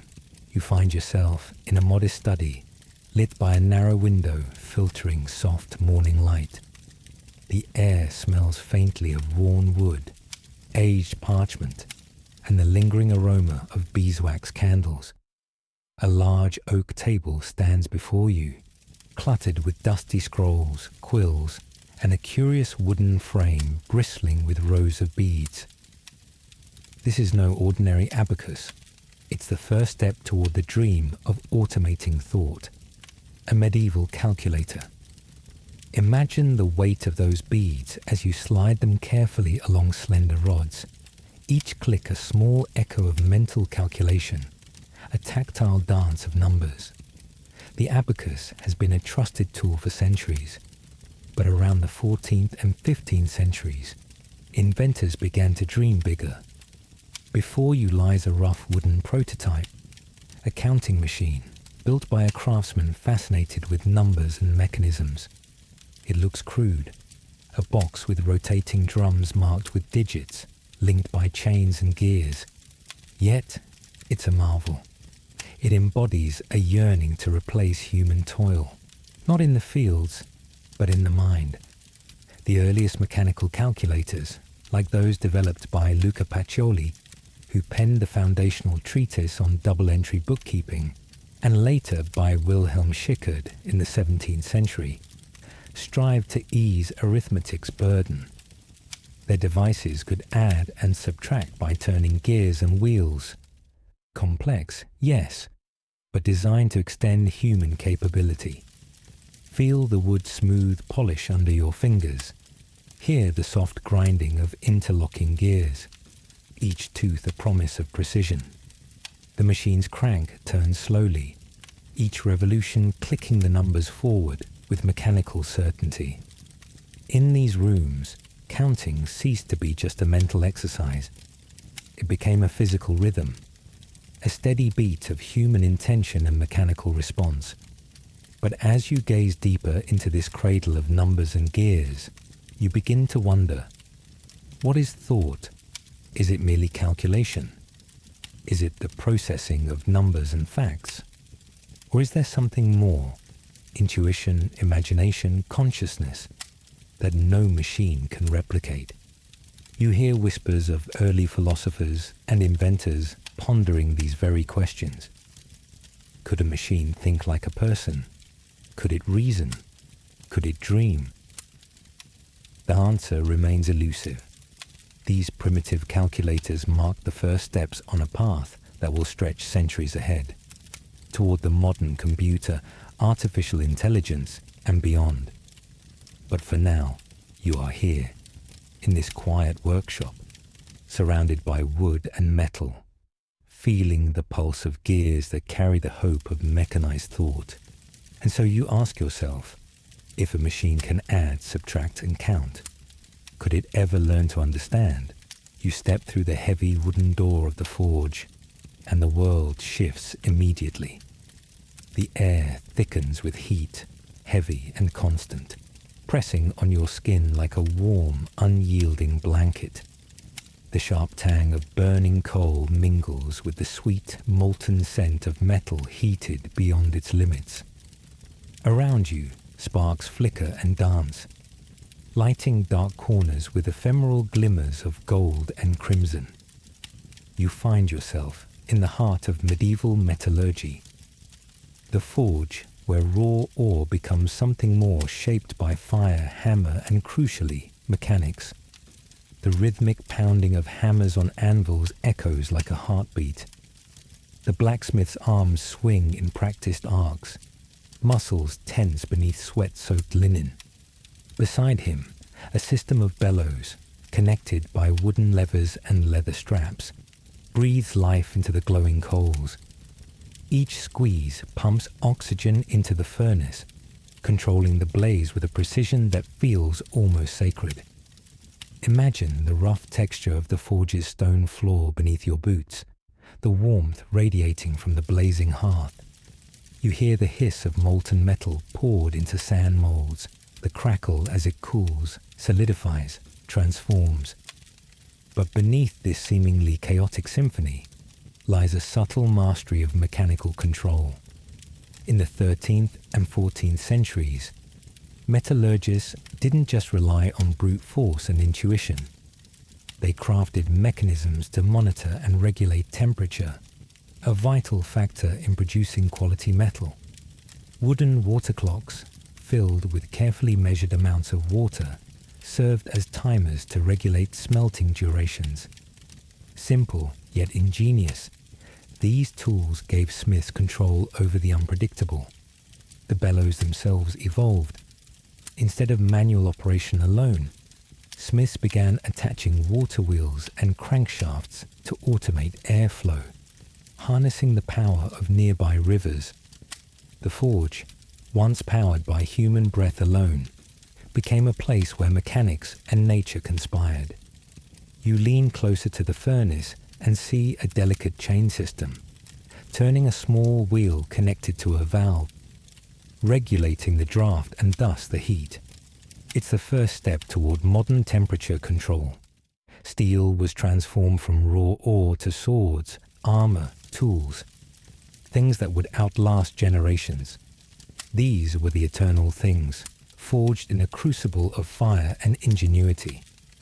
But here, at the crossroads of elemental chaos and mechanical order, a question lingers. Can the marriage of mechanics and fire truly create something eternal? Or is the flame, as relentless as time itself, destined to consume even the finest steel? You enter a spacious, high-vaulted hall, where a heavy wooden table takes center stage. Around it sit the representatives of the trade guilds, men in austere robes, their faces focused, their voices arguing quietly but insistently. The smell of old paper, wax and sweat fills the air. The light of burning torches reflects softly off the metal gears scattered on the table. Prototypes of the mechanisms being discussed and analyzed. Guilds are more than just associations of craftsmen. They are the true regulators of medieval industry, guardians of knowledge and quality controllers. Here, strict standards are set for tools and machinery, which are then disseminated throughout the city and beyond. Every detail, from the teeth of a gear to the thickness of an axle, is subject to rigorous inspection and approval. Imagine these craftsmen studying blueprints, discussing what tooth radius will provide the greatest strength without excess weight, how to determine the exact proportion of leverage to make the mechanism more efficient. Their words are filled with technical terms, yet each one's voice is full of passion. For in their hands, they hold not just metal parts, but the key to progress and prosperity. Historical fact tells us that as early as the 13th century, trade guilds began to introduce sets of rules governing the manufacture of clocks, mills, and other mechanisms. These standards helped avoid scrap and guaranteed the reliability of the products, which ultimately strengthened the reputation of the craftsman and improved the economy of the cities. You can feel the atmosphere of tension and concentration filling the hall. Every participant knows the fate of the craft, the reputation of the guild, and of course, the income depend on the decisions made here. The issues of standards and quality control become the arena not only for technical debates, but also for struggles for power and influence. And in this context, the main question arises: how can power and money change the path of science and technology? Can commercial interests steer inventions in the right direction? Or do they hold back genuine progress by stifling creative freedom? The room is filled with heated debates, and you remain an observer, wondering the same question. How far can mechanics go when its fate is tied to politics and economics? With these thoughts, you leave the hall feeling that there are many more mysteries and discoveries ahead, which will determine the future of mechanics and perhaps the whole world. You enter Leonardo da Vinci's spacious studio, a bright room filled with sunlight streaming in through tall windows. Drawings, paper scrolls, wooden and metal models are scattered everywhere, like tiny universes in miniature. You hear the quiet scraping of pen on paper, the clicks of machinery, the inspired sighs of the craftsman hovering in the air. The smell of wood dust mingles with the aroma of wax and oils used to lubricate the intricate gears. It is a time of turning point, the end of the Middle Ages and the beginning of the Renaissance, when mechanics ceases to be a mere craft and becomes a science and art. You see Leonardo, dressed in simple clothes, scrutinizing the rotation of cogwheels, drawing complex machines capable of flying, shooting, and carrying heavy loads. His genius knows no bounds. Mechanics becomes a tool of knowledge and creativity, opening doors to new worlds. Historical fact: the second half of the 15th century sees a dramatic increase in engineering inventions, driven by new knowledge and methods. Leonardo da Vinci not only creates designs for flying machines and complex mechanisms, but also conducts systematic research on mechanics, paving the way for the classical science of mechanics of the future. Imagine how this workshop produces ideas that could change the way the world works, from the first drawings of a bridge with a lifting mechanism to complex fighting machines. Leonardo meticulously records everything from intricate gears to arrow ballistics, blending practical mechanics with artistic vision. And here you are faced with a question that would mark the turn of the ages. What made mechanics the key to the future? Why was it that at this particular moment in history, mechanics became not just a way to build devices, but the basis for scientific and artistic progress? Maybe it was not only technical progress, but also a new way of looking at the world, where science and art merged into a single harmony.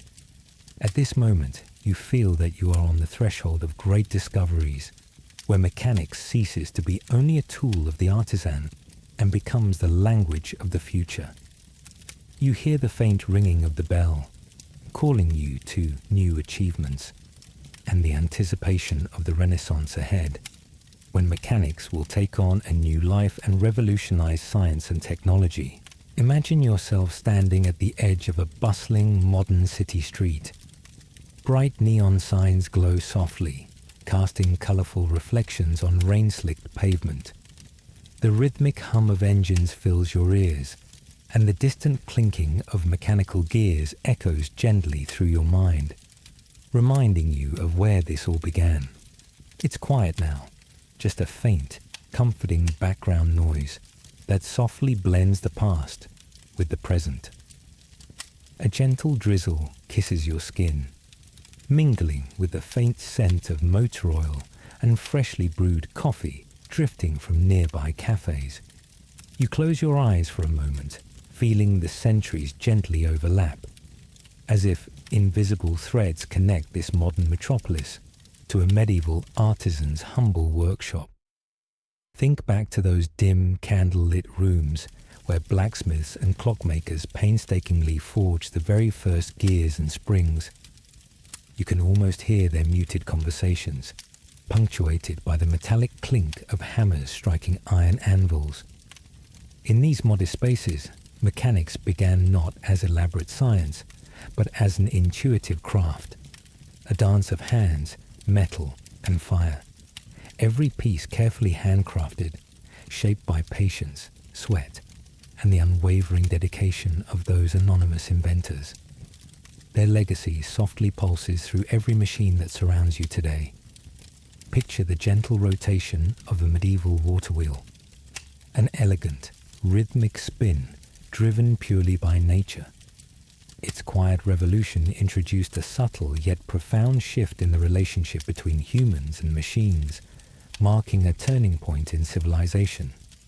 Now, consider its modern descendant, immense turbines gracefully spinning in towering hydroelectric dams, generating vast amounts of clean, quiet energy. That gentle medieval concept, a simple wheel harnessing the power of flowing water, has evolved into a cornerstone of modern technology, powering entire cities and lighting millions of homes. Recall the delicate ticking of the first mechanical clocks, fragile and uncertain. Imagine the soft, methodical drip of water clocks counting precious minutes. Today, their modern equivalents, silent digital displays and precise atomic clocks, run quietly in our phones, our cars, and even our wrists. Every carefully measured second in your day traces its ancestry back to those intricate gears and escapements crafted centuries ago. The medieval craftsman's patient, meticulous innovations laid the foundational rhythm that now guides your every moment. And what of Leonardo da Vinci, whose brilliant sketches, scattered across parchment, quietly whispered possibilities that were centuries ahead of their time? Visualize his flying machines, his meticulous drawings of gears and pulleys, beautiful, inspired ideas that once seemed impossible. Today, those dreams manifest effortlessly in aircraft gliding gracefully above clouds and helicopters effortlessly hovering in mid-air. His imaginative explorations into mechanics did not just predict the future. They gently shaped it, becoming a silent mentor to generations of inventors who followed. Yet, with all this progress, you can still sense a certain humility, a gentle acknowledgement of the simplicity from which complexity arises. Despite advanced robotics, autonomous vehicles, and sophisticated artificial intelligence, at their core remains the simple principle first explored by medieval hands. Gears turn, levers shift, and energy quietly transfers from one form into another. The fundamental language of mechanics has remained beautifully constant, softly guiding us forward without fanfare. What has changed dramatically, though, is scale, speed, and precision. Today, microscopic gears spin invisibly within tiny medical devices, while massive mechanical arms effortlessly assemble spacecraft destined for distant worlds. Modern mechanics quietly permeates every corner of your life, Yet its origins remain humble, born from artisans seeking solutions to everyday challenges. As you stand on this modern street, you realize the true legacy of medieval mechanics is not merely found in machinery itself, but in humanity's profound belief in continuous improvement, ingenuity, and subtle elegance in problem solving. Now, gently turn your gaze upward. The rain softly subsides, clouds parting slowly to reveal stars twinkling silently in the dark velvet sky. This moment offers quiet clarity. Mechanics, at its heart, is more than just gears and pulleys. It is a testament to human curiosity, resilience, and imagination. Medieval inventors did not just create machines. They quietly handed down a legacy of creative problem solving, a gentle belief that no challenge is insurmountable, no vision unreachable. And so, standing here in this modern world, softly illuminated by streetlights and distant city sounds, you quietly reflect. What remains from those medieval workshops is more than physical technology. It's an enduring spirit of invention, patience, and gentle optimism. It's the quiet certainty that each generation can refine the mechanisms handed down from their predecessors, improving them with care and insight. Finally, ask yourself this simple yet profound question. As mechanics continues its quiet evolution, gently carrying humanity into futures we can scarcely imagine, what humble invention from today will be looked upon centuries from now as the quiet seed of something revolutionary? Perhaps it is something you see every day without noticing, quietly existing, patiently awaiting its moment to transform the world. And as you gently step away from this contemplation, moving quietly into the rhythm of your own life, remember this subtle yet powerful truth. Every modern marvel around you, every clock, engine, turbine, and device, is a quiet echo of medieval ingenuity, softly whispering its legacy through time. Mechanics has not just built machines, it has gently constructed the very foundation of our modern world.